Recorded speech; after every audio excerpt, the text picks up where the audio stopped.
क्या आपको भी ऐसा लगता है कि आपके पास समय तो बहुत है पर ऊर्जा बिल्कुल नहीं, कि आपका दिमाग विचारों की एक ऐसी जेल बन चुका है जहां आलस पहरेदार और ओवरथिंकिंग भेड़िया। 2026 में दुनिया इतनी तेज हो चुकी है कि जो लोग मानसिक रूप से तैयार नहीं हैं वो भीड़ में खो जाएंगे। लेकिन आज हम इतिहास के सबसे शक्तिशाली राजाओं और गुलामों की एक गुप्त फिलॉसफी स्टोइसिज्म का खुलासा करेंगे।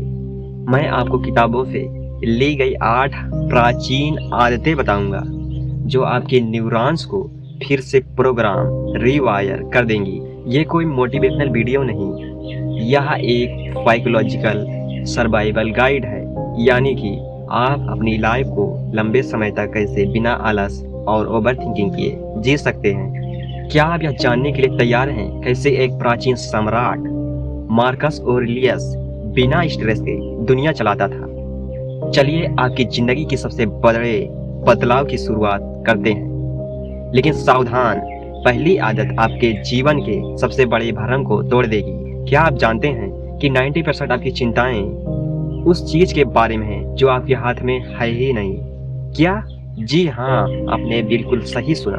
जैसे ही हम पहले चैप्टर को खत्म करेंगे आप समझ जाएंगे कि दुनिया आपको कंट्रोल कर रही है या फिर आप दुनिया को। चलिए गहराई में उतरते हैं। पहला, डिक्टोमी और कंट्रोल, नियंत्रण का भ्रम और विज्ञान।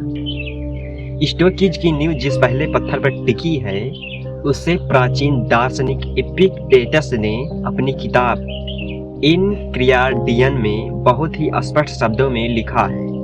वे कहते हैं कुछ चीजें हमारे नियंत्रण में है और कुछ चीज हमारे नियंत्रण में नहीं।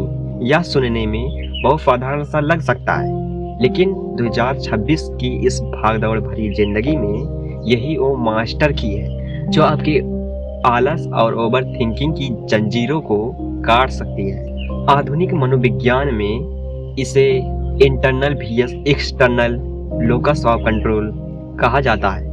जब आप उन चीजों के बारे में सोचते हैं जिन्हें आप बदल नहीं सकते, जैसे दूसरों की राय, बीता हुआ कल या भविष्य की अनिश्चितता, तो आपका दिमाग कोर्टिसोल स्ट्रेस हार्मोन रिलीज करता है। जब कोर्टिसोल का लेवल बढ़ता है तो आपके दिमाग का प्रीफ्रंटल कॉर्टेक्स, जो फैसले लेने और लॉजिक के लिए जिम्मेदार है, सुस्त पड़ जाता है। यही वह स्थिति है जहां ओवर थिंकिंग जन्म लेती है। आप सोचते ज्यादा हैं क्योंकि आपका दिमाग एक समस्या सुलझाने के लिए कोशिश कर रहा है जिसका कोई समाधान आपके पास है ही नहीं। कल्पना कीजिए, एक तीरंदाज एर्चर को स्टोइसिज्म के अनुसार तीरंदाज के हाथ में क्या है? धनुष को ठीक से पकड़ना, तार को पूरी ताकत से खींचना और निशाना साधना। लेकिन जैसे ही तीर कमान हाथ से छूटता है उसका नियंत्रण खत्म हो जाता है। अब हवा का झोंका तीर का रास्ता बदल सकता है या शिकार भाग सकता है। अगर तीरंदाज इस बात पर रोने लगे हवा क्यों चली, तो यह मूर्खता है। ठीक इसी तरह आपका काम मेहनत करना है, ना कि लोग क्या कहेंगे या रिजल्ट क्या आएगा इस पर घंटों बर्बाद करना। जब आप बाहरी परिणामों से अपनी खुशी को जोड़ लेते हैं तो आपका डोपामिन बेसलाइन नीचे गिर जाता है और आप बिना काम किए ही थका हुआ महसूस करने लगते हैं। यही असली आलस है। इसे हम असली आलस कहते हैं, ना कि वो जो आप बिना मतलब के सोचते हैं कि मैं काम नहीं कर रहा हूँ। यही आलस। 2026 के लिए एक्शन प्लान। आज से अपनी चिंताओं को 2 खानों में बांटिए। पहला, सर्कल ऑफ इन्फ्लुएंस, मेरी मेहनत, मेरी सोच और मेरी डाइट। दूसरा सर्कल ऑफ कंसर्न, यानी कि सरकार, मौसम, दूसरों का व्यवहार। जैसे ही आप अपना पूरा फोकस पहले खाने पर डालेंगे आपका तनाव आधा हो जाएगा और काम करने की ऊर्जा दुगनी। लेकिन क्या सिर्फ ये जान लेना काफी है? बिल्कुल नहीं। असली चुनौती तब आती है जब हमारा शरीर ही हमारा साथ छोड़ देता है। क्या आप जानते हैं पुराने समय के दार्शनिक यानी कि फिलोसोफर जानबूझकर खुद को तकलीफ देते थे। अगले चैप्टर में हम जानेंगे वॉलेंटरी हार्डशिप के बारे में, एक ऐसी तकनीक जो आपके दिमाग को इतना सख्त बना देगी कि आराम यानी कि कंफर्ट आपके लिए जेल की तरह लगने लगेगा। आगे बढ़ने से पहले अपने जीवन की उस चीज का नाम कमेंट में लिखिए जिसे आप कंट्रोल नहीं कर सकते, लेकिन जिसकी आप सबसे ज्यादा चिंता करते हैं। उसे यहाँ लिखकर आज ही आजाद हो जाइए। चैप्टर 2, वॉलंटरी हार्डशिप, आरामदेह गुलामी का अंत।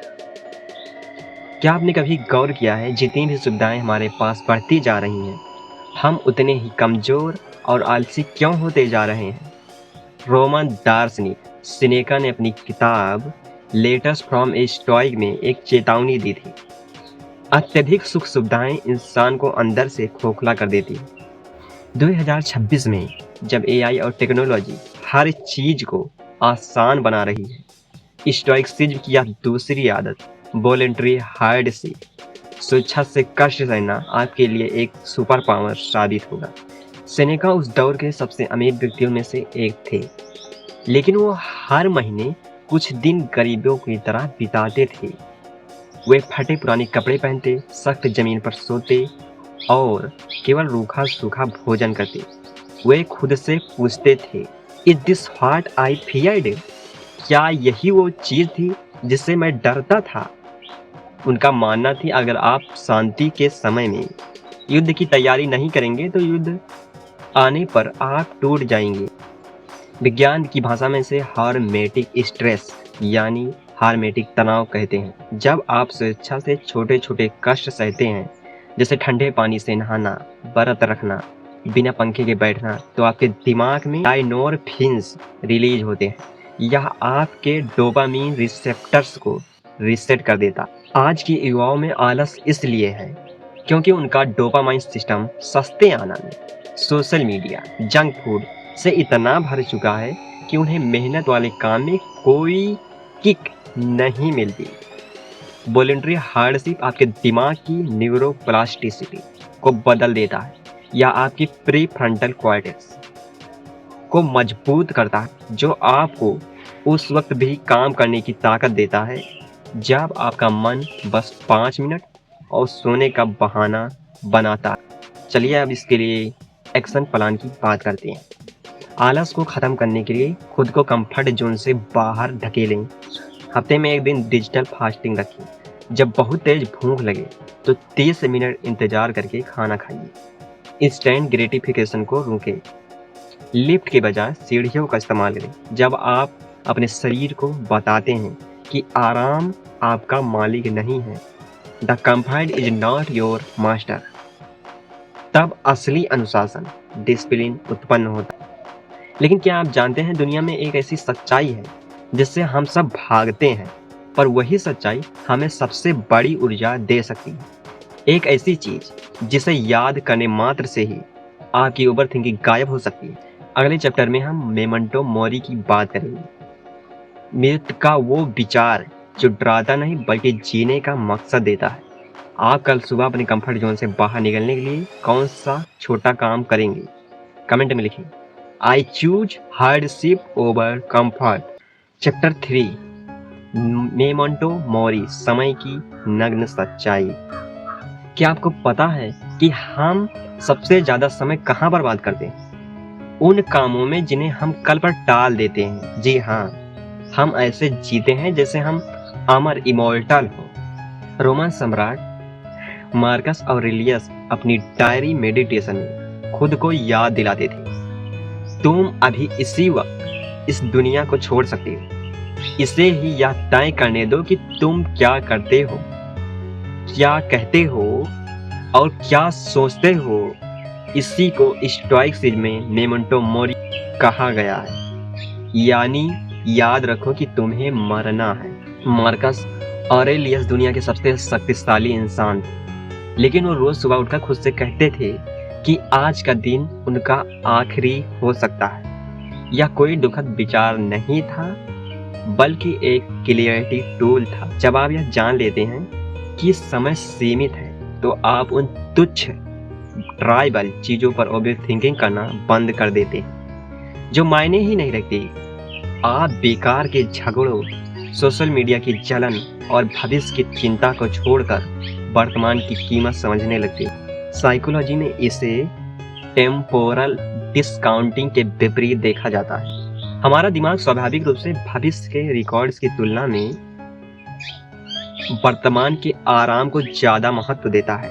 लेकिन जब हम मेमेंटो मोरी का अभ्यास करते हैं तो हमारे दिमाग का एमिगडेला, डर का केंद्र, शांत होता है और पर्सपेक्टिव चौड़ा हो जाता है। रिसर्च बताती है मृत्यु की वास्तविकता को स्वीकार करने वाले लोग उन लोगों की तुलना में कहीं अधिक खुश और प्रोडक्टिव होते हैं जो इससे भागते हैं। क्यों? क्योंकि यह एंजाइटी को एक्शन में बदल देता है। जब कल की गारंटी खत्म हो जाती है तो आलस यानी प्रोक्रास्टिनेशन के लिए कोई जगह नहीं बचती। चलिए हम इसके लिए एक्शन प्लान की बात करते हैं। इस आदत को अपनाने के लिए एक सरल तकनीक का उपयोग करें, द 100 ईयर टेस्ट।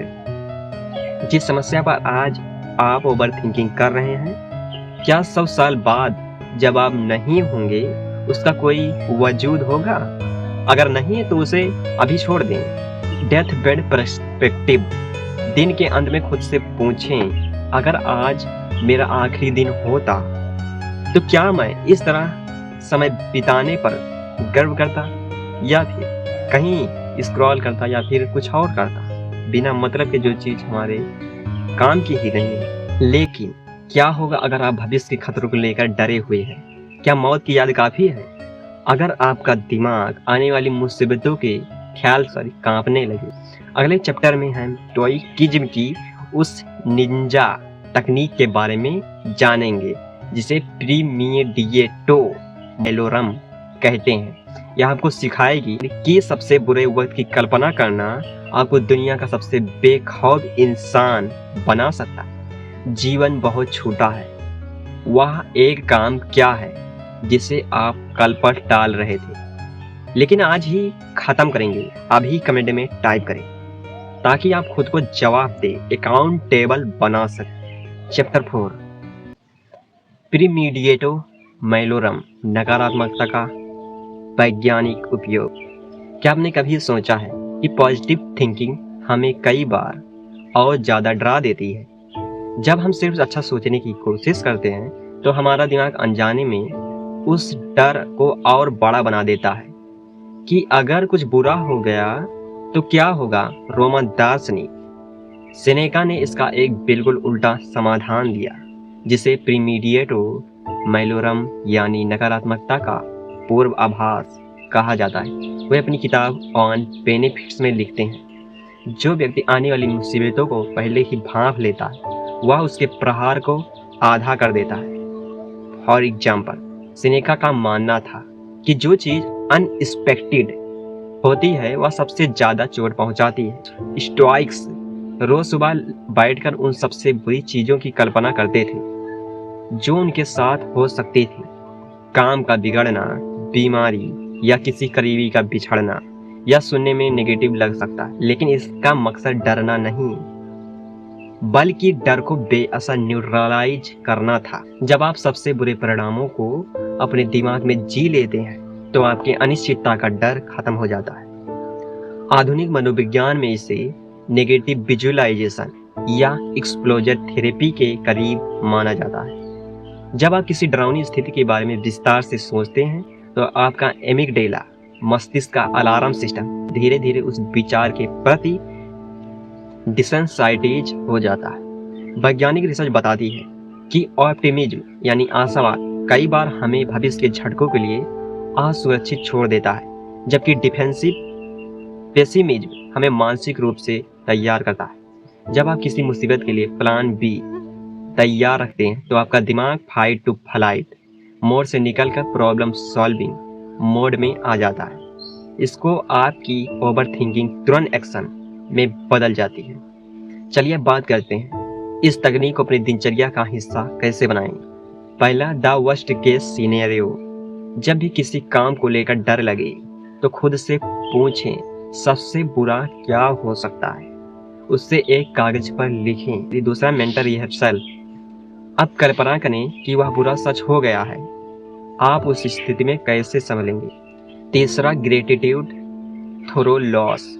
जब आप यह सोचते हैं कि आप अपनी कोई कीमती चीज को खो सकते हैं, तो अचानक आप उसकी वर्तमान में ज्यादा कद्र करने लगते हैं। लेकिन क्या आप जानते हैं कि दुनिया के सबसे बड़े युद्ध मैदान के बाहर नहीं, बल्कि आपके बिस्तर के अंदर जीते जाते हैं? व्हाट? क्या बात कर रहे हैं? जी हाँ। एक सम्राट अपनी सुबह की शुरुआत कैसे करता था कि पूरा दिन उसका गुलाम बन जाता था। अगले चैप्टर में हम the morning routine of an emperor के बारे में जानेंगे। यह सिर्फ उठने के बारे में नहीं है, बल्कि सुबह के उस पहले 1 घंटे में अपनी आत्मा को जीतने के बारे में। क्या आपने कभी महसूस किया है कि सबसे बुरा सोचने के बाद आपका डर कम हुआ है? अपना अनुभव कमेंट में साझा करें और इस वीडियो को लाइक करना मत भूलिए। Chapter 5, the morning routine of an emperor, राजाओं वाली सुबह। क्या आपको सुबह उठते ही सबसे पहले फोन चेक करने की आदत है? अगर हाँ, तो आप जागते ही अपनी मानसिक शांति का रिमोट कंट्रोल दुनिया के हाथ में थमा रहे हैं।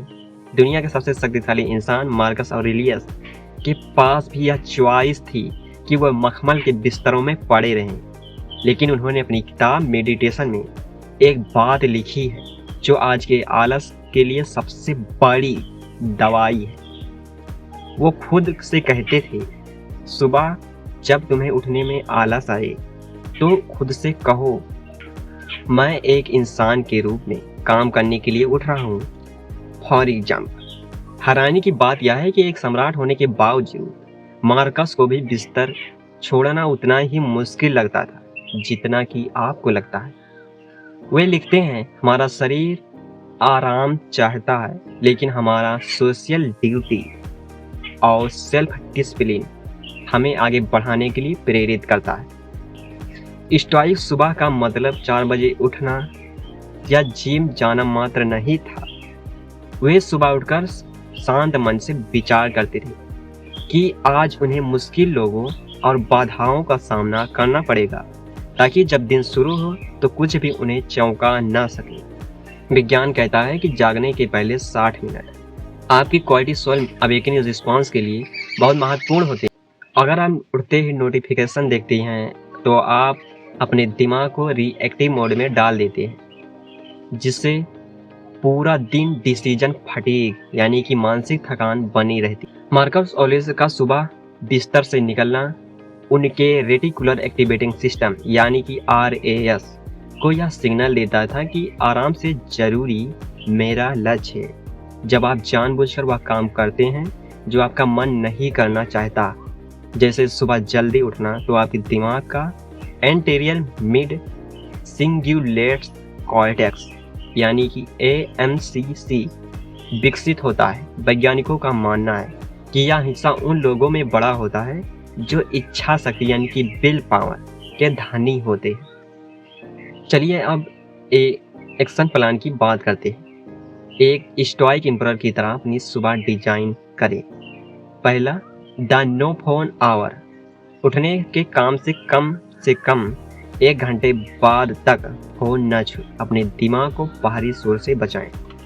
दूसरा, स्टोइक जर्नलिंग। सुबह के 5 मिनट यह लिखें कि आज आप किन 3 मुख्य कार्यों पर ध्यान केंद्रित करेंगे। सर्कल ऑफ इन्फ्लुएंस पर दोबारा जाइए। तीसरा, द व्हाई अफर्मेशन।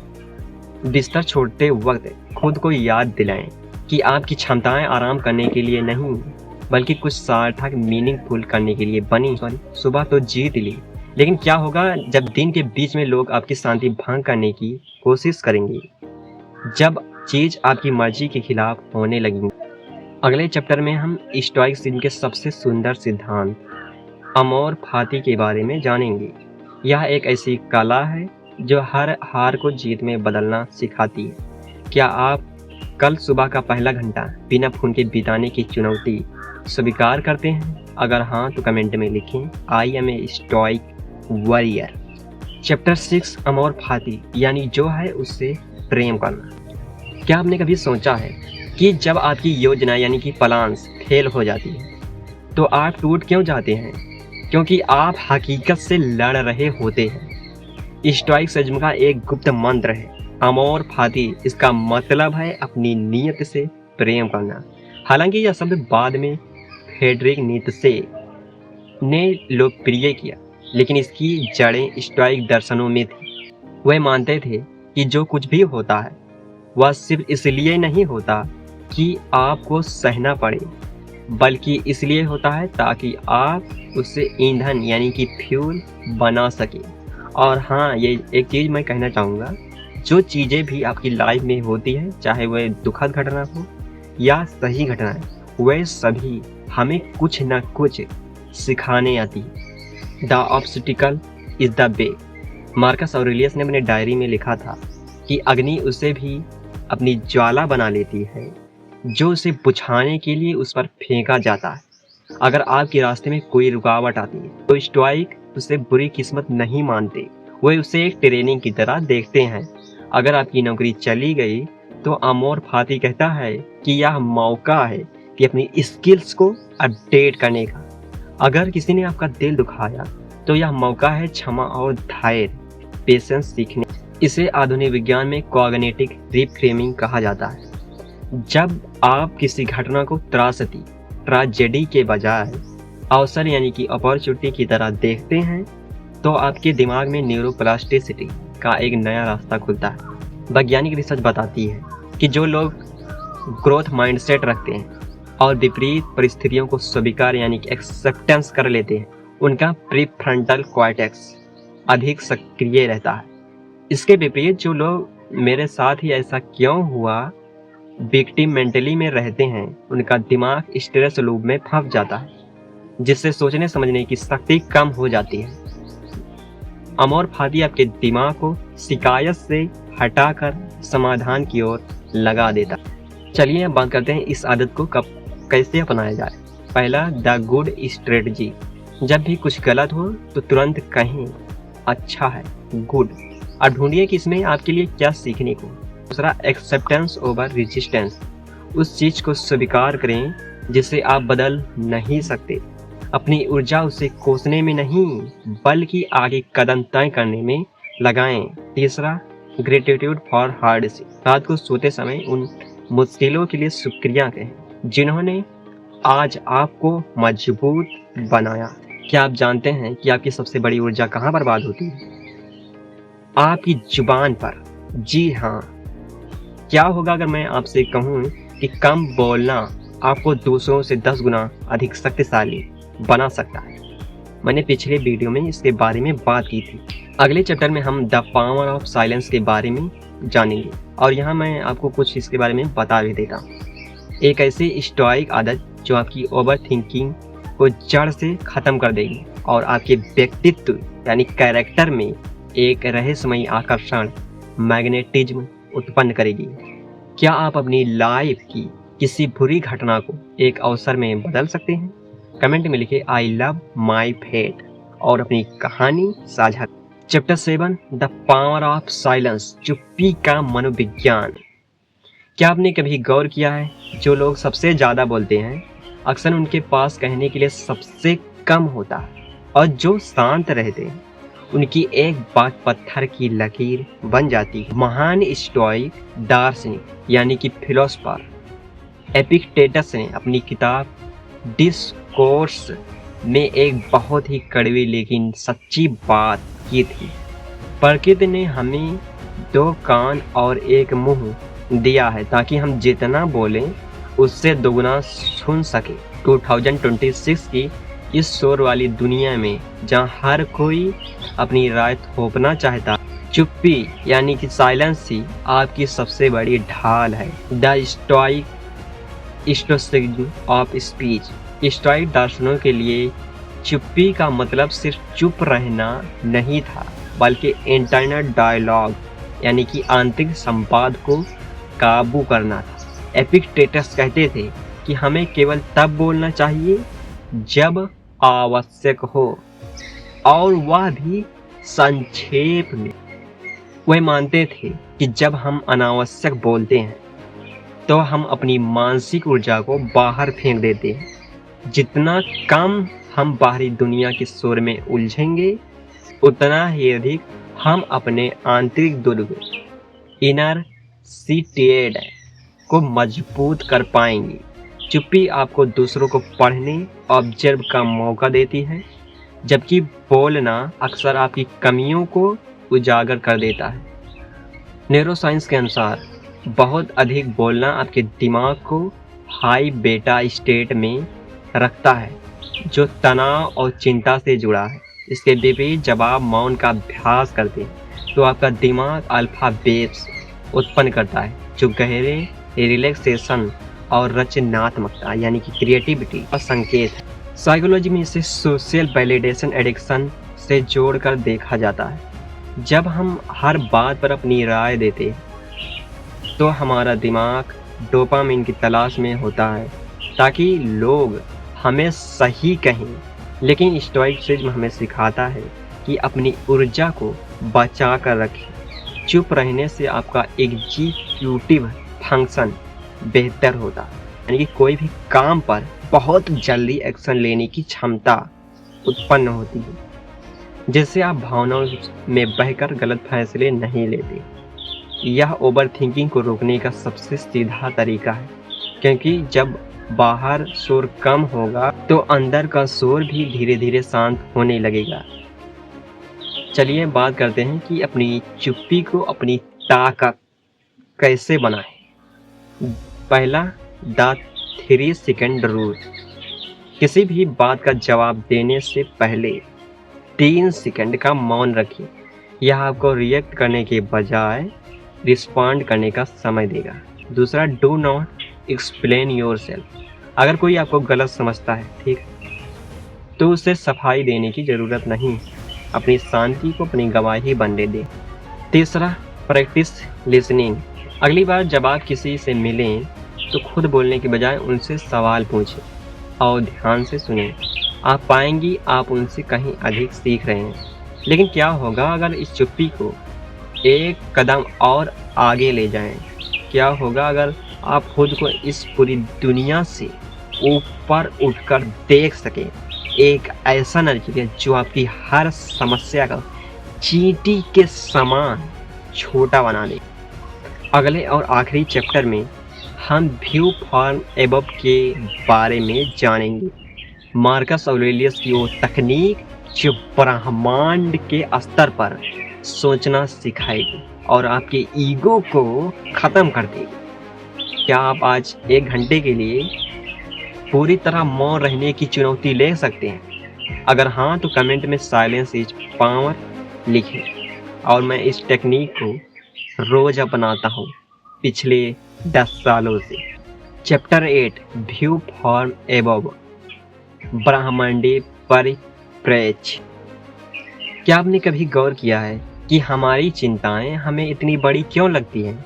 क्योंकि हम जमीन पर खड़ी होकर उन्हें देख रहे होते हैं। रोमन सम्राट मार्कस ऑरेलियस ने अपनी किताब मेडिटेशन में एक अद्भुत तकनीक का वर्णन किया है, जिसे आधुनिक विद्वान व्यू फ्रॉम अबव कहते हैं। वो खुद को याद दिलाते थे, ऊपर से देखो, अनगिनत सभाएं, हजारों यात्राएं, जन्म और मृत्यु का चक्र। देखो कैसे सब कुछ एक छोटे से बिंदु में समाया हुआ है।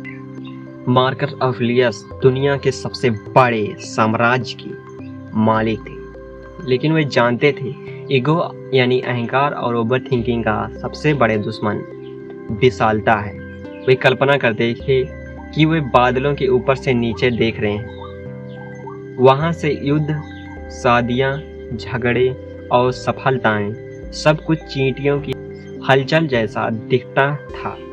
जब आप अपनी समस्या को इस कॉस्मिक स्केल यानी कि ब्रह्मांडीय पैमाने पर देखते हैं तो आपका अहंकार पिघलने लगता है और आप महसूस करते हैं कि जिस असफलता या अपमान पर आप हफ्तों से रो रहे हैं वह ब्रह्मांड की समय रेखा में 1 सेकंड के लाखवें हिस्से के बराबर भी नहीं है। साइकोलॉजी में इसे सेल्फ ट्रांसीडेंट एक्सपीरियंस या द ओवरव्यू इफेक्ट कहा जाता है।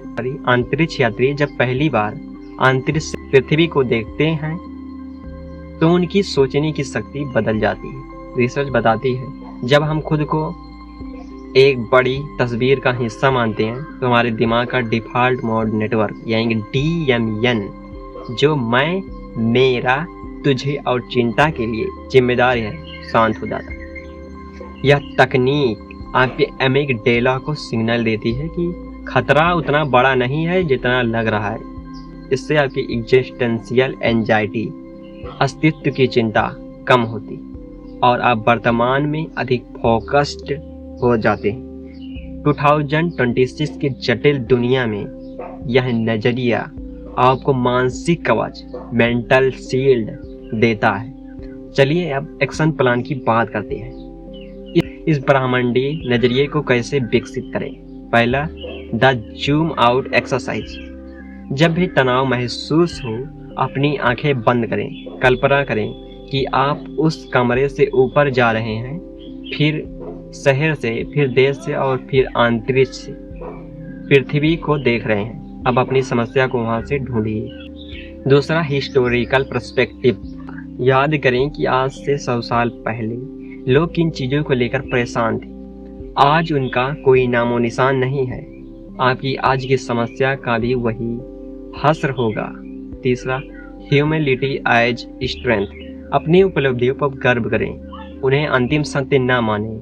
यह आपको जमीन से जोड़े रखेगा और आलस को आने नहीं। हमने 8 आदतें सीख ली हैं, लेकिन क्या आप जानते हैं कि इन सबको एक धागे में पिरोने वाला वो आखिरी सच क्या है जो आपको एक साधारण इंसान से एक स्टोइक लीजेंड बना देगा। अब समय आ गया है कि इन सभी पाठों को समेटने का और यह जानने का कि आपका नया अवतार 2026 में कैसा दिखे। क्या आप खुद को इस ब्रह्मांड का एक छोटा लेकिन महत्वपूर्ण हिस्सा महसूस कर पा रहे हैं? कमेंट में लिखें, I am part of the whole. आपका नया अवतार, द फाइनल ट्रांसफॉर्मेशन। तो दोस्तों, ये थी 8 स्टोइक आदतें 2026 की शोर भरी दुनिया में आपकी ढाल बनेंगी। याद रखिए, स्टोइसिज्म का मतलब भावनाओं को खत्म करना नहीं है, बल्कि उन पर विजय पाना है। आज आपने जो सीखा वह केवल जानकारी नहीं है, यह एक बीज है। बीज, जी हाँ, जिससे एक विशाल ट्रांसफॉर्मेशन लाइफ आपकी बन सकती है। अगर आप इसे अपने अनुशासन के पानी से सींच सकते हैं तो आने वाले सालों में आप एक ऐसे इंसान के रूप में उभरेंगे जिसे ना तो आलस रोक पाएगा और ना ही ओवरथिंकिंग डिगा पाएगी। आप एक साधारण इंसान के रूप में इस वीडियो में आए थे, लेकिन जब आपके पास एक सम्राट का मानसिक हथियार 2026 आपका इंतजार कर रहा है और अब आप उसके लिए पूरी तरह तैयार हैं, जाइए और अपनी नीयत को खुद लिख डालिए।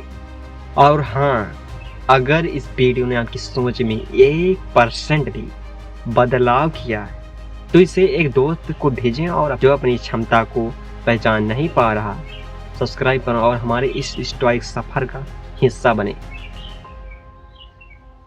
तब तक के लिए जय हिंद। मिलते हैं अगले वीडियो में।